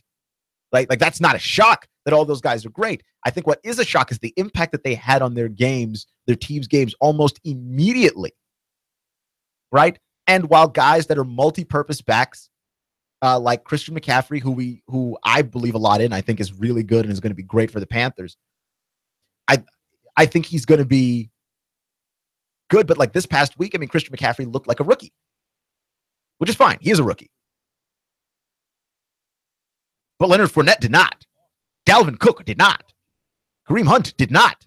So when you're looking at all those guys and you're going, wow, maybe we were wrong about your prototypical tailback, the guy that goes right up the middle and you're running between the tackles, because there is value there in being able to run the ball at a team and they can't stop it because the guy you've given the ball to, when given a one-on-one matchup in the middle of the field, wins an overwhelming number of the time. That to me is huge. And it matters a lot. And that maybe we were wrong when we analyzed the running back position and said, well, that position's dead. That position does not matter anymore the way that it used to matter. That could it be that we did not have individuals capable of playing that position? And to me, that's not an unfair distinction to make because we make that distinction about quarterbacks all the time. That you talk to any old timer, any of the old dudes that played quarterback in the NFL, and what they will ultimately tell you is that college football has ruined the quarterback position, that guys being drafted into the NFL no longer know how to play it. They play in these weak, simple spread attacks. They don't have to read defenses in that same way. They have the field divided into giant chunks so that they don't have as many reads to go through. That stuff is important. And we make that distinction with quarterbacks. And we don't have any problem saying that a quarterback who struggles early in his career is trash because the system that he played in college was trash. Like, we don't have any qualms doing that. So it's not unfair to say that about running backs, that maybe we had a running back epidemic and we simply didn't know because we prefer passing the football. But we did watch the Atlanta Falcons lose the Super Bowl, largely in part because they did not run the football, right? Now, they're a team that can. Like, they're a team that had a running back that could run and just didn't. And I don't know what to tell you about that one. But when you're looking at teams that want to be able to and want to gain that ability, sure, you'd like to have the multi-purpose back. But having a guy that simply runs the ball up the middle and cannot be stopped, I mean, there's tremendous value in that as well. And we might have been wrong about that, right? And when you say that, and if you have to make that distinction, right? Like, if you have to acknowledge, well, we may have been wrong, I need to know what it is about the college game that's ruined a whole lot of things, right? Like, maybe the college game has ruined the quarterback position. I'm not going to speak on that necessarily because I don't necessarily agree. I mean, a lot of these college systems are incredibly complex, and like every system outside of like air raid systems, really, and even those to an extent, they use a lot of pro style concepts, right? Like, Marcus Mariota didn't have any kind of transitional problems going from college to the NFL, even though he played in a spread attack in Oregon and possibly the spreadiest of attacks in Oregon. It's very simple. It's very simple, but Marcus Mariota was still going through progressions and making reads and making checks at the line. Like, just because it's not super complex doesn't mean that it's not complex, and doesn't mean that there's nothing that's transferable to the NFL level. So there's something about that to me that leads me to believe that maybe college quarterbacks are not being ruined by college football, but maybe college running backs are, right? Because the spread attack in college tends to punish more the school that's too big. That if you want to run the spread, being small and being shifty and being fast and being light, that's important. And unless you have an absolute freak athlete at running back that's huge and can be fast, it's hard. And that maybe the college game transformed, and I don't think that it killed the quarterback position. I think it killed the running back position. And I think killing the running back position is killing the quarterback position. Because when you look at all of these other quarterbacks, and when I say the other ones, I mean the old dudes that are now criticizing these young dudes and saying that none of these young guys understand an NFL defense and know how to play. Again, I'm not knowledgeable enough to fight them on that point. But I will argue that most of these old dudes behind them had great running games. Right? Like, all of these guys had running backs who could really run in an era where you really ran the football, right? Like, I don't think that I've heard Troy Aikman criticize anybody, but Troy Aikman better not criticize anybody, because running behind him was Emmitt Smith. And Troy Aikman, when you look at his NFL numbers, I mean, they're pedestrian. They are average, below average some years. Like, a year that Troy Aikman won a Super Bowl, he had below average numbers. But he had Emmitt Smith. He didn't need like a high volume offense, right? And when you look at all the teams that won this Sunday with those quarterbacks, they are guys that we very often malign for being average to below average quarterbacks, right? Alex Smith is often maligned, and he got a good performance out of Kareem Hunt, and he in turn also played well. A guy that's often maligned is Sam Bradford. Sam Bradford played well. He threw for over 300 yards. He threw 3 touchdowns. But he also got that game where he got some support from Dalvin Cook. So there's balance in the offense. He doesn't have to go out there and win you games. But he's not managing. He's going out there and scorching an entire defense. But because of the balance. And then when you look at the Jaguars and their total and complete victory over the Houston Texans, a team that many of us believe to be better from the outset. Right? Like that, we believe them to be better from day one. Clutch with Keon Rose on AM 1240 and 92.7 FM. You got Leonard Fournette behind you, and it doesn't matter if your quarterback is Blake Bortles as much. Like, you know, you're still going to need your quarterback to make some big plays in crunch time, but it doesn't matter as much that your quarterback is Blake Bortles if you have the defense that team has and the running game. Then your quarterback can just be pretty good, average, even slightly below average, and he'll play well because the pressure's not on him to win the game. Right? And there is some validity to the fact that, yeah, like if I construct a very good defense and get a running back that is Leonard Fournette, Dalvin Cook, Kareem Hunt tier, if we get a guy on that level, I can construct something truly dangerous in the NFL. And so, yeah, the fact that those quarterbacks don't exist on this level to that extent, that's a college problem. Because college does not run the ball as much. I mean, spread attack exists for the sole purpose of getting the ball in the hands of your most dangerous weapon and getting them in a one-on-one matchup on the outside, typically, which is easier to do with receivers. I mean, this is the reason why we have a dearth of receivers in the NFL. I mean, you look everywhere you go, everybody's got at least one great one. Every team in the NFL has at least one great receiver, right? But you got a bunch of average and subpar quarterbacks, and I think you have a bunch of average and subpar running backs too. And that the reason why many teams are not successful is in large part because the running back position is average and subpar, and so is the quarterback position. I think you've got to have one of those. And I'm still formulating why it is that I think that maybe we've also inflated the quarterback position too high. But I think that it's because we've inflated the quarterback position to the point where we are paying, like, the highest paid players in the game are all quarterbacks. All of them. Every single one of them. And we're looking at Matthew Stafford and his enormous contract and going, Well, now you need Matthew Stafford to be the savior, right? Like, he can't just be okay now. If he's okay, that's disappointing because he's taking most of the salary cap space of the team. So now you've got to throw the ball more than you run it. Right? And you can't typically draft high enough to get a great running back that way. And there isn't a ton of great running backs the way there are a ton of great receivers for you to say, you know what, I'm going to hang around in the second round of the draft and try and get a guy. And very few teams have the system where you can just find a guy that's the third string on your bench. Like very few teams are like a Mike Shanahan coach team where Mike Shanahan's like, yeah, I'm going to draft a guy in the 5th round and he's going to come in and he's going to be a great running back because I coach him. Very hard to do that. And I think we got a little arrogant with the running back position and thought, well, this is plug and play. This is plug and play. You can put anybody in that position and you'll be fine.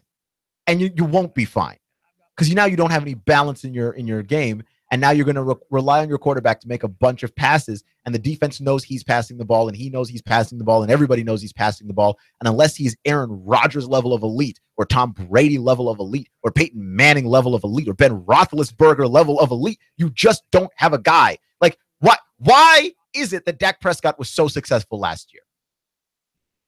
As a rookie, as a 4th round quarterback. Part of it is that Dak's great. Part of it is that Dak's got a great arm, a great understanding of the game, a great awareness. But part of it, too, is that Dak Prescott was playing with Ezekiel Elliott behind him. And I'm not saying that Dak was only good because of Ezekiel. I'm saying you need them both. I'm saying one of those guys is not as brilliant without the other. Right? And I look at the Rams as that example, that the Rams have a terrible offensive line. You can't expect your quarterback to be good with no offensive line. Because the Rams have no balance, Todd Gurley suffers last year, right? Well, now the offensive line's a little more patched up for the Rams. They've given Jared Goff actual wide receivers to go out there and have weapons with. So you have a little bit more balance. Jared Goff can go out there and throw the football and complete some passes. So then Todd Gurley has a little bit more opening up for him. And Todd Gurley gets going, which opens up a little bit more for Goff. Balance. You need balance. I think the problem with most NFL teams today, and if you look at all the bad ones, is that they don't have balance, either because they're rebuilding and they're not capable of it yet, or something to that nature. But they don't have balance. And I think a lot of quarterbacks get a lot of burden and a lot of weight thrown on them because we just expect quarterbacks to go out there and win games, and we don't offer any explanation as to why that is. We don't have balance in the offense. That NFL offenses thought that they could get to the point where 70% passing the ball, 30% running the ball, 80% passing the ball, 20% running the ball, and be fine. And you can't play that way. It's not balanced enough. Like, you do need to get closer to 50-50. Now, I think NFL offenses can adapt and change and evolve for sure, right? Most teams don't play under center. Quarterback is not underneath the center the way that he used to be. Which is fine. If that's the evolution that the game is taking, that's the evolution. But you can't tell me that not balancing is good for you. You can't tell me that lack of balance makes sense. It doesn't.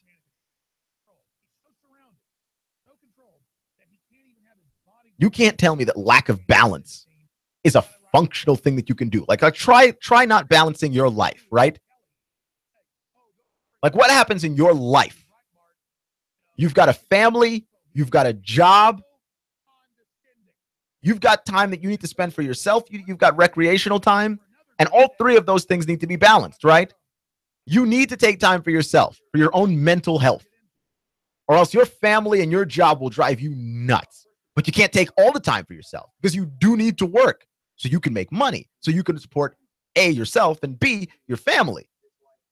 And you need time for your family because A, they're the reason that you go to work in the first place. And B, it's very fulfilling to have a family. And you need to balance all of those things. And if someone in your life is offering you advice that is somewhere in the realm of saying, well, don't balance your life, right? Like, being a workaholic is a problem. right? And I'm not saying it's a problem to be fully invested in your family, but if you are so invested in your family that you can't support your family, you're doing your family a disservice. And you need to take time for yourself, right? So that you can be able to put up with mistakes that your family makes and to be able to recharge so you can go back to work. You can't sit down on your butt and watch football all day, every day, watch SportsCenter all day, every day, and not go to work and neglect your family. You cannot work all the time and neglect your family and neglect yourself. You'll burn out. And you can't be so absorbed in your family that you're not able to support that family or yourself. So the balance, it's a thing that happens in life. Why all of a sudden is balance not a thing that we think that an NFL offense needs? I just find that absurd. You're listening to Clutch with Keon Rose on AM 1240 and 92.7 FM. Thank you for joining me today. Remember, folks, it's not how you start, it's how you finish. Stay clutch, and I'll see you all soon.